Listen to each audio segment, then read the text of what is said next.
ఉందండి. నేనే మీ ఇంటికి వస్తాను. సొరుగులో పెట్టాను, పొద్దుట వెళ్ళేటప్పుడు తీసు. సార్ సార్ ఒక నిమిషం లోపలికి రండి. ఎందుకు సార్? లోపలికి రండి సార్. రాగానే అమ్మగారు టీ ఇస్తే తాగాను సార్. కూర్చోండి. ఎల్ఈడి టీవీకి స్టెబిలైజర్ అవసరమా? అవును సార్, ఇప్పుడున్న వోల్టేజ్ ఫ్లక్చుయేషన్ కి పేలిపోతుంది సార్. ఓ రే మామా, చెప్పరా. ఇంతకుముందు ఎల్ఈడి టీవీ కంపెనీలోనే పనిచేసావు. అవును. ఆ టీవీకి స్టెబిలైజర్ అవసరం అంటారా? అక్కర్లేదురా. స్టెబిలైజర్ లేకపోతే టీవీ పేలిపోతుందంటగా. ఎవరు చెప్పాడు? ఎవడో మనకి టోపీ పెడుతున్నాడు, జాగ్రత్తగా ఉండు. సరే ఎక్కడున్నావు? ఇదిగో పక్కనే మన టీ కొట్లో. మన కుర్రోళ్ళు ఉన్నారుగా. ఆ, కొంచెం అర్జెంటు, ఇంటికి వస్తావా? ఓకే. ఇప్పుడు చెప్పు, ఈ ఎల్ఈడి టీవీకి స్టెబిలైజర్ అవసరం? ఒరేయ్ జ్ఞానం, ఏం చేస్తున్నావురా? నువ్వు ఊరుకోమ్మా, నేను వాణి, మాట్లాడుకున్నాను. నువ్వు లోపలికి వెళ్ళు. రేయ్, నేను కిరాయి గుండానంటరా, చంపేస్తాను. కూర్చో. ఇప్పుడు చెప్పు, ఈ టీవీకి స్టెబిలైజర్ అవసరం అంటరా? అక్కర్లేదు సార్. అవసరం లేని దాన్ని ఇంతమందికి మోసం చేసి అమ్మావు, ఎందుకురా? సార్ మంత్లీ టార్గెట్ సార్, అందుకే. నేను టార్గెట్ అని పరిగెత్తి ఎవరి దగ్గర నుంచో లాక్కొని వస్తే నువ్వు నా దగ్గర నుంచి లాక్కెళ్ళిపోతున్నావు. నన్ను ఎక్కడి నుంచి లాక్కురమ్మంటావు? ఎవరి టార్గెట్ కు నువ్వు ఎందుకు పరిగెడుతున్నావురా? జ్ఞానం, మా, ఏమిట్రా? నేను వాడితో మాట్లాడలేదమ్మా, నాతో మాట్లాడుకుంటున్నాను. వాడు నాలంటోడే కదరా? సార్ అవును సార్. మీలో ఇలాగే ఉంటుందిగా. అవును సార్. మరెందుకురా ఇక్కడి నుంచి తీసుకుపోతున్నావు? శృతి. సార్ ఎందుకు? శృతిరా. హో, నీ సాక్స్ లో బొటన్ వేలుకి చిల్లా, నాకు చిటికెన వేలు. ఎందుకని కొత్త సాక్స్ కొనుక్కోలేదు? 2 నెలలుగా ఇంటి బడ్జెట్ లో షార్టేజ్ వచ్చింది. 2 నెలలుగా సాక్స్ కొనలేకపోయావు. కొనలేకపోయాను సార్. మరి ఇంకేం కొన్నావు? సార్ ఫ్రెండ్ దగ్గర అప్పు చేసి ఓ టీవీ కొన్నాను సార్. ఈఎంఐలో ఒక ఫ్రిడ్జ్ తీసుకున్నాను సార్. అక్కర్లేని ఆడంబరాలు నమ్మడానికి మార్కెటింగ్ లో ఎంతో మంది ఉన్నారు. మనకు కావాల్సిన అత్యవసరాలు నమ్మడానికి ఒక్కడు లేడు. ఏంటిది? సార్ అది ఎనర్జీ డ్రింక్ సార్, ఎండలో తిరుగుతున్నాం కదా. సార్ దీన్నే తాగుతారా? సార్ అందులో 8 విటమిన్లు ఉన్నాయట. 12 కెమికల్స్ ఉన్నాయంట. నువ్వు నా చెమటనే పీలుస్తున్నావు, నేను నీ రక్తాన్ని పీలుస్తున్నాను. ఇది విషం అంట, దీన్నే నేను అమ్ముతున్నాను. రేయ్, ఏమైందిరా? సారేరా, ఎల్ఈడి టీవీకి స్టెబిలైజర్ అమ్మారు. ఎరా, పాల ప్యాకెట్ తీసుకొచ్చి పాడి గదిగా ఇచ్చినట్టు సేల్స్ మ్యాన్ ఇంటికి సేల్స్ చేయడానికి వచ్చావు. నీ బుద్ధి ఇంకెక్కడన్నా చూపించొచ్చుగా. ఎందుకు చెప్పవరా?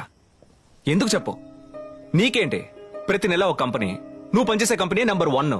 నోటికి వచ్చింది చెప్తావు. ఏ వస్తువు అమ్ముతున్నావో నీకు తెలియదు, ఏదో ఒకటి అమ్మేయాలి. ఇదిగో వీడు కష్టపడి మొబైల్ కొనుక్కునే వాడి దగ్గర థెఫ్ట్ ఇన్సూరెన్స్ అని ఎక్స్ట్రా తీసుకుంటున్నాడు. ఆ తర్వాత ఏమన్నావు? ఫోన్ మిస్ అయితే ఎవడు కంప్లైంట్ ఇస్తాడులే, ఒకవేళ ఇచ్చిన 100లో 5 మందే ఇస్తారు, మిగతా 95 మంది ఇచ్చే డబ్బు లాభం అన్నావు కదా. అది విని ఆ రోజు నేను నవ్వాను. రేయ్, మళ్ళా 1,00,000 మంది రోజు ఉదయాన్నే ప్రోడక్ట్ గురించి తెలియకుండా బయలుదేరిపోతున్నారు. ఎవడో ఒకరి తలకి దాన్ని కట్టేయాలి. కానీ మనకు తెలియట్లేదురా, మన మధ్య వాటిని నమ్ముకుంటున్నాం. నేను నీ జేబులోంచి 10 రూపాయలు తీస్తే ఎవడో నాకు తెలియకుండా నా వెనక జేబులోంచి 20 రూపాయలు తీస్తున్నాడు. ఇదిగో ఈ వాటర్ ప్యూరిఫైయర్ వీడే ఇచ్చాడు. జీవితాంతో ఏ సమస్య రాదన్నాడు. ప్రతి వారం సమస్య, ఫిల్టర్ మారుస్తూనే ఉన్నాను. ఆ టేబుల్ నాకు కావాలా వద్దా అని అడగకుండా పైనింట్లో ఉంది, కిందింట్లో ఉంది అని తీసుకొచ్చి నాకంట కట్టి వెళ్ళిపోయాడు. ఇలా వస్తువులను తీసుకెళ్లి ఎంబీపీ కాలనీలో సీతమ్మ తారలో అమ్మగలమా? కష్టపడి సంపాదించే డబ్బు ప్రతి నెల 10,000 ఎక్కడికి పోతుందో అనుకున్నాను. అది ఒక్కడు కొట్టేయట్లేదు, 100 మంది కొట్టేస్తున్నారు. కరెక్టరా? మనమంతా కిరాయి గుండాలమే. ఏది ఇక్కడ ఉన్న వాళ్ళు ఒక్కడు చెప్పండి, అబద్ధం చెప్పకుండా మోసం చేయకుండా వస్తువులు అమ్ముతున్నామని చెప్పండి రా. మనం జీతాలు కాసపడి జీవితాలతో ఆడుకుంటున్నాం. ఈ మధ్య తయారు చేసే వాళ్ళకంటే అమ్మే వాళ్ళు ఎక్కువైపోయారు. ఏదిచ్చినా మనం ఎలాగైనా అమ్మేస్తున్నామని వాడు దేన్నైనా ఎలాగైనా తయారు చేయొచ్చని ఫిక్స్ అయిపోయాడు. దేవుడా, నాకొద్దురా ఇలాంటి దిక్కుమాల బతుకు. దానివల్ల వచ్చే డబ్బు నాకొద్దు. ఇది మీ బుర్రకెక్కిందో లేదో, నా బుర్రకెక్కింది. మా వానికి ఫీజు కట్టడానికి డెబిట్ కార్డు ఇచ్చానుగా, దాన్ని లైవ్ దేనికి ఇవ్వమంటుంటే.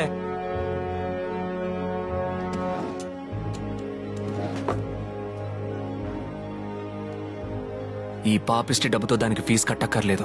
జ్ఞానం, నీకు తెలుసు కదరా, రేపు డబ్బు కట్టకపోతే అది పరీక్ష రాయలేదు. మా దానికి నేను ఎలాగోలా డబ్బు ఏర్పాటు చేస్తానమ్మా. ఈ డబ్బు వద్దు. ఒరేయ్, నీకేమైందా? ఏం చేస్తున్నావు?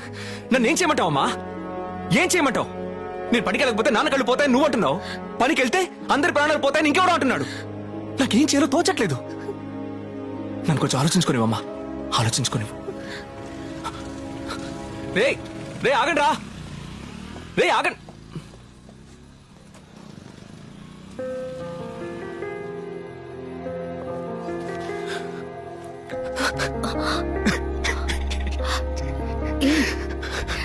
ఏంటి ఏమైంది? అంతా అయిపోయిందండి. నేను కాపాడాలనుకున్న నా ఫ్రెండ్ భాస్కర్ని నేనే చంపేశానంటున్నారు. నేను చంపాలనుకున్న ఆ కాశీని నేనే కాపాడాను. నేను సాధించాలనుకున్న లక్ష్యం అసాధ్యం అయిపోయింది. చాలా అవమానంగా ఉందండి. ఏమైంది నీకు? ఎందుకు ఇలా మాట్లాడుతున్నావు? ఈ పేటలో నువ్వు ఇంతవరకు సాధించింది చాలా పెద్ద విషయం. నువ్వు తలుచుకుంటే ఈ అవమానం నుంచి వీలైనంత త్వరగా బయటికి రాగలవు. నేను అవమానాన్ని తలుచుకొని పారిపోనండి. ఆ అవమానమే నన్ను చూసి పారిపోయేలా చేస్తాను. మీకు కావాల్సినంత టైం ఇచ్చాం, కానీ మీరు నంబర్ 1 ఇలా లేరు. నా ప్లాన్ న్యూ ఫ్యాంటసీని నంబర్ 1 చేయడం మాత్రమే కాదు, సాఫ్రన్ ని నా కంపెనీతో విలీనం చేయడం కూడా. విలీనమా? మీరు ఏమంటున్నారు? అదలా సాధ్యం? మా అబ్బాయి సాధ్యమయ్యేలా చేస్తాడు.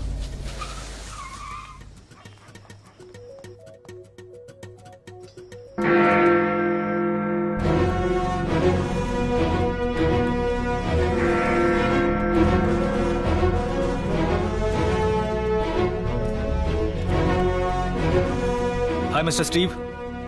ఇప్పుడు నేను సాఫ్రాన్ కంపెనీ స్వాట్ అనాలిసిస్ గురించి చెప్తాను. ఆ తర్వాత మీరు జయరామ్ని మీట్ అవడం గురించి ఆలోచించండి. ఈ రోజు మన పేటలో 3 చనిపోయారు. కిరాయి గుండాలుగా ఉన్నందువల్ల బాబు, సయ్యద్ చనిపోయారు. కానీ నిజాయితీగా బతకాలనుకున్నా భాస్కర్ కూడా చనిపోయాడు. ఇక్కడున్న వాళ్ళంతా తప్పుడు పని చేస్తున్నారు అనుకుంటే బయట ఉన్న వాళ్ళు వాళ్ళ పనినే తప్పుగా చేస్తున్నారని అర్థమైంది. ఒకడు హార్డ్ వర్క్ చేయమంటున్నాడు, ఇంకొకడు స్మార్ట్ వర్క్ చేయమంటున్నాడు. కానీ గుడ్ వర్క్ చేయమని ఎవ్వడూ చెప్పట్లేదు. మన తరం లో క్లాస్ నుంచి మిడిల్ క్లాస్ గా మారితే వచ్చే తరం హై క్లాస్ అయ్యే కలే నాకంటుంది అనుకున్నాను. మనమైనా పర్లేదు, మనం లో క్లాసే, మనం ఏమీ చేయలేమని తెలిసే బతుకుతున్నాం. కానీ మిడిల్ క్లాస్ పాపం పైకొస్తావని నమ్మి నమ్మి మోసపోతున్నారు.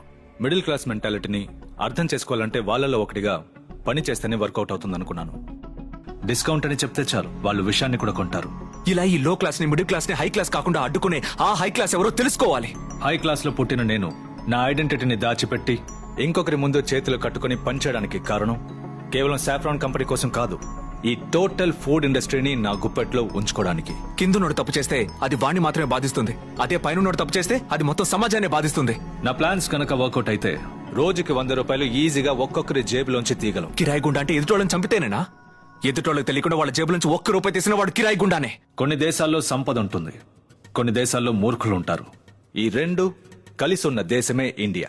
కష్టపడితే పైకి రావచ్చని నేనే అన్నాను. కరెక్టే, మనం కష్టపడితే ఇంకెవడో పైకి వస్తున్నాడు. ఈ మూర్ఖుల్ని ఒక ఫారినర్ గా మీరు అర్థం చేసుకున్న దానికన్నా నేను బాగా అర్థం చేసుకున్నానని ప్రూవ్ చేస్తాను. టార్గెట్ టార్గెట్ అని మన పేదరికాన్ని అడ్డం పెట్టుకుని ఎవడో మన చేత పరుగులు తీయిస్తున్నాడు. దాని గురించి ఆలోచించే టైం కూడా మనకి ఇవ్వట్లేదు. నాకు కూడా టైం లేదు. నేను లేనోడ్నే. నేను నా లైఫ్ లోంచి 1 రోజులు తీసుకుంటాను. ఈ నెలలో నా టార్గెట్ మనం పని చేయడానికే వెళ్తున్నాం, తప్పు చేయడానికి కాదు అని అందరికీ అర్థమయ్యేలా చేయడమే. ఈ రోజు ఏప్రిల్ 1 మూర్ఖుల రోజు. ఈ లోకంలో అతిపెద్ద మూర్ఖుడు నువ్వే అని నన్ను ఒకడన్నాడు. ఒప్పుకుంటాను. వచ్చే మే 1వ తారీఖు కార్మికుల రోజు. ఈ లోకంలో గొప్ప కార్మికుడిని నేనే అని నిరూపిస్తాను. మన నెక్స్ట్ టైం కలిసినప్పుడు నేనిచ్చే ఆఫర్ ని మీరు నిరాకరించలేరు. లోకంలోనే ఉన్నతమైన మాట చర్య. చేసి చూపిస్తా.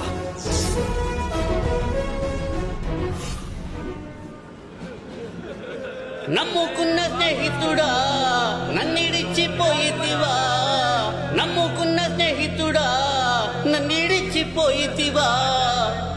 ఒక్క చోట తింటిమే, ఒక్క చోట పంటిమే, ఒరే ఇద్దరన్న మాటేగా ఒక్కటిగా ఉంటిమే. నేనిప్పుడు బతికి ఉన్నా సచ్చినట్టే.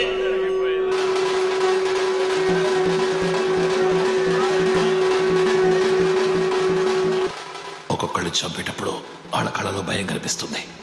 కానీ నేను ఆడిని చంపే ముందు వాడి కళ్ళలో భయం కనిపించలా, నిజాయితీ కనిపించింది.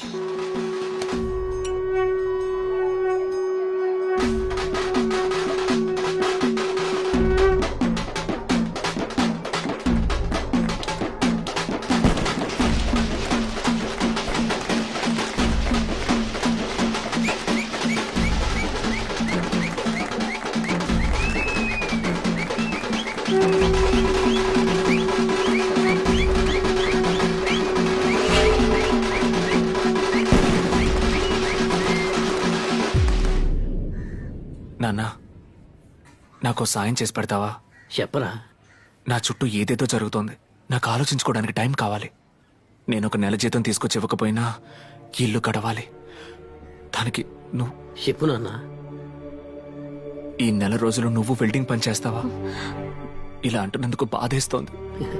రే ఒక్క నెలే కదరా, నేను చూసుకుంటాను, వదిలే. కస్తూరి మేడం, ఎవరు? నేనండి, భాస్కర్ ఫ్రెండ్ జ్ఞానాన్ని. అయ్యో, ముందు ఇక్కడి నుంచి వెళ్ళండి. ఏమండి, నా ఫ్రెండ్ భాస్కర్, వాడి చావుకి మీకు ఏదో సంబంధం ఉంది. అది తెలుసుకోకుండా నేను ఇక్కడి నుంచి వెళ్ళను. ఇప్పుడు తలుపు తెరుస్తారా, బద్దలు కొట్టుకొని లోపలికి రానా? మా అబ్బాయికి మీ ఫుడ్ ప్రొడక్ట్స్ అంటే చాలా ఇష్టం. హోమ్ డెలివరీ చేస్తారా? ఏ area madam? HUDA colony. Siddhu, నీకెన్నిసార్లు చెప్పాను మేడం? లోపల ఉండాడుకో. రండి భాస్కర్, చెప్పిన టైం కరెక్ట్ గా వస్తున్నారే. రండి భాస్కర్. ఎలా ఉన్నారు భాస్కర్?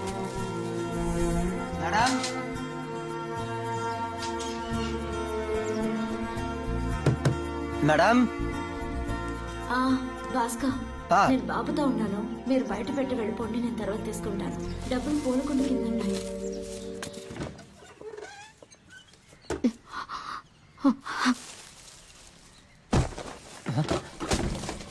మేడం మేడం మేడం రోజు పిల్లాడికి ఇష్టమని కొంటున్నానని చెప్పారు. ఇప్పుడు చూస్తే పిల్లాడి ఫోటోకి బొట్టు పెట్టుంది. ఇంటి చుట్టూ కెమెరాలు ఉన్నాయి. మీ పరిస్థితి ఇలా ఉంది. ఏం జరుగుతుందండి ఇక్కడ? ఇప్పుడు చెప్తారా? బయటికి వెళ్ళి అందరినీ పిలవనా? నా హస్బెండ్ రోడ్ యాక్సిడెంట్ లో చనిపోయారు. ఇక నేనెందుకు బతకాలా అన్న ప్రశ్నకి నా సిద్ధు సమాధానంగా కనిపించాడు. నా సిద్ధు వల్ల నా జీవితంలోకి మళ్ళీ సంతోషం రావడం మొదలైంది. కానీ అది కూడా ఎంతో కాలం సాగలేదు. వాడికి ఒకరోజు ఒంట్లో బాగోలేదు. మామూలు జ్వరం అనుకున్నాను. సిటీ స్కాన్ తీశారు.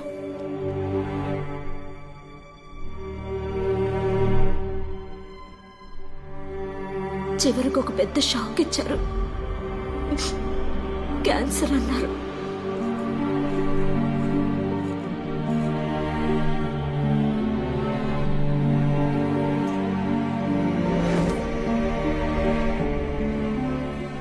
నా బిడ్డకి ఎన్ని ట్రీట్మెంట్లు చేసినా ఏది ఫలించలేదు. 4 ఏళ్ల పిల్లాడికి క్యాన్సర్ అంటే జీర్ణించుకోలేకపోయాను. వాడు తిన్న జంక్ ఫుడ్ కూడా కారణం కావచ్చని వాడిని ట్రీట్ చేసిన డాక్టర్స్ అన్నారు. దాని గురించి పూర్తిగా తెలుసుకోవాలి డాక్టర్. మనం టీవీలో చూస్తున్న అన్ని జంక్ ఫుడ్స్ యాడ్ లో చూపిస్తున్నట్టు పళ్ళు, పాలు, గోధుమ ఇలా నేచురల్ ఇంగ్రీడియంట్స్ తో మాత్రమే తయారు చేయడం లేదు. డైలీ మనం తీసుకునే ఏ ఆహారం అయినా జ్యూసు, నూడిల్స్, బిస్కెట్స్ ఇలా అన్ని ఆహార పదార్థాలని రకరకాల రసాయనాలు కలిపే తయారు చేస్తున్నారు. మనం అనుకుంటున్నట్టు పిల్లలు ప్రతి ఫుడ్ ని నాలుకతో రుచి చూసి పదే పదే నాకు అదే కావాలని అడగడం లేదు. ఈ ఫుడ్ టేస్ట్ పిల్లలకి కళ్ల ద్వారా లోపలికి వెళ్తోంది. మీడియాలో చూసి వాళ్లకు నచ్చిన సెలబ్రిటీస్ చెప్పేవన్నీ విని, అంతేకాకుండా ఫ్రీ గిఫ్ట్స్, టాటూస్ లాంటి వాటికి ఆశపడి ఇవన్నీ మెదడులోకి వెళ్లి నాటుకుపోయి ఆ మెదడిచ్చే కుతూహలంతోనే కావాలి కావాలి అని అడుగుతున్నారు. ఈ ప్రొడక్ట్స్ లో కలర్ కోసం, టేస్ట్ కోసం త్వరగా చెడిపోకూడదని ఎన్నో రకాల కెమికల్స్ కలుపుతున్నారు. కానీ కొన్ని కంపెనీస్ మాత్రం అతిగా లాభాన్ని ఆశించి వీటిని ఎక్కువ శాతం కలుపుతున్నారు. పిల్లలు రోజు బ్రెడ్ మాత్రమే తింటున్నారా? జామ్ తింటున్నారు, నూడిల్స్ తింటున్నారు, బిస్కెట్స్ తింటున్నారు, జ్యూసులు కూడా తాగుతున్నారు. ఇలా ప్రతి దాంట్లోనూ రకరకాల కెమికల్స్ ఉన్నాయి. ఇవన్నీ ఆ పిల్లాడి కడుపులోకి వెళ్లి ఒకదాంతో ఒకటి కలిసినప్పుడు అది ఆహారంగా ఉంటుందో విషంగా మారుతుందో ఆలోచించండి. ఈ రోజు ఇండియాలో పిల్లల క్యాన్సర్ వ్యాధి పట్టికలో మన తెలుగు రాష్ట్రాలు ముందు వరుసలో ఉన్నాయి. మన తరాన్ని, మన తర్వాతి తరం అంతరించిపోయే దృశ్యాన్ని చూసే దురదృష్టకరమైన తరం అని అంటున్నారు. నాకు జరిగిన అన్యాయానికి న్యాయం దొరకాలి. అందుకు కారణమైన సాఫ్రాన్ కంపెనీ మీద కేసు పెట్టాను. మా కంపెనీ ప్రొడక్ట్స్ తినడం మీ వాడికి క్యాన్సర్ వచ్చిందంటే మేము ఖచ్చితంగా ఒప్పుకోలేమండి. మీ వాడు చదువుకున్న స్కూల్లో ఏదైనా తినుండొచ్చు, మీ ఏరియా వాటర్ వల్ల కూడా ఏదైనా ప్రాబ్లం వచ్చి ఉండొచ్చు. అంతెందుకు మీరు కట్టుకున్న సింథటిక్ శారీ కూడా ఒక కారణమై ఉండొచ్చు. నా బిడ్డ సాఫ్రాన్ ప్రొడక్ట్స్ తిన్నందువల్లే చనిపోయాడు అనడానికి కావాల్సిన ఆధారాలు లేవని కేసు క్లోజ్ చేసేశారు. అప్పుడు నిర్ణయించుకున్నాను నన్నే ఆధారంగా మార్చుకోవాలని. ఏ విషయాన్ని తిని నా బిడ్డ చనిపోయాడో అదే విషయాన్ని నేను 3 పూట్ల తిని ఆధారంగా మారుతాను. మన జీవరాశుల్లో ఏర్పడే మార్పులను ట్రాక్ చేయడానికి 120 రోజులు పడుతుందన్నారు. నా పోరాటము 120 రోజులే, లేదా నేనెన్ని రోజులు తట్టుకుంటానో అన్ని రోజులు. నన్ను 24/7 మానిటర్ చేయడానికి సర్వేలెన్స్ కెమెరా ఫిక్స్ చేశాను. సాఫ్రాన్ ప్రొడక్ట్స్ డోర్ డెలివరీ చేయడానికి కూడా మనిషిని ఏర్పాటు చేశాను. ఈ రోజు ఫస్ట్ డే.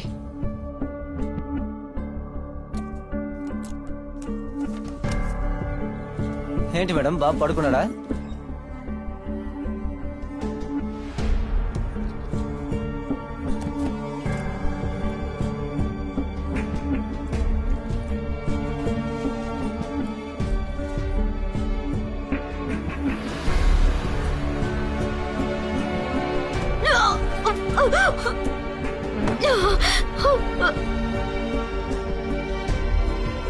ఈ రోజు ఫస్ట్ డే. ఇప్పుడు స్నానానికి వెళ్తున్నాను. బాత్రూమ్ లో వేరే కంపెనీ ఫుడ్ ప్రొడక్ట్స్ ఏవీ లేవు. అయినా సందేహం రాకూడదు కదా. ఈ ఆధారం సరిపోతుంది కదా. మేడం, నేను హత్యని డైరెక్ట్ గా చూశాను మేడం, కానీ ఇలాంటి ఆత్మహత్యని చూడలేకపోతున్నాను మేడం. మనసు అదోలా ఉంది. నేనేం చేయాలో చెప్పండి మేడం.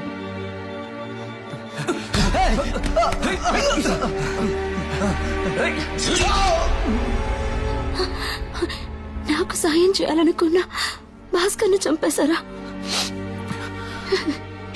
ఏం సొసైటీ ఇది? బిడ్డకు అమ్మ చేతే విషం పెట్టేలా చేసేసారే. నా బిడ్డ బిస్కెట్ ఇవ్వు, జామ్ ఇవ్వు అని అడిగినప్పుడల్లా నా చేత్తోనే తినిపించానే. ట్రైన్లో మొత్త బిస్కెట్లు ఇస్తారని జాగ్రత్తగా ఉండొచ్చు, కానీ ఉన్నవన్నీ మొత్త బిస్కెట్లు అయితే పిల్లలు మాత్రం ఏం చేయగలరు? ఈసారి సాఫ్రాన్ కంపెనీకి శిక్ష పడేంత వరకు వదలను. నాకు అర్థమైందండి. నా మనసులో మాటను మీకు చెప్పలేకపోతున్నాను, కానీ వీటన్నిటిని మీరు తినడం ఇదే ఆఖరి రోజు. రేపటి నుంచి మిమ్మల్ని తిననివ్వనండి. రేపే దీనికో పరిష్కారంతో వస్తాను.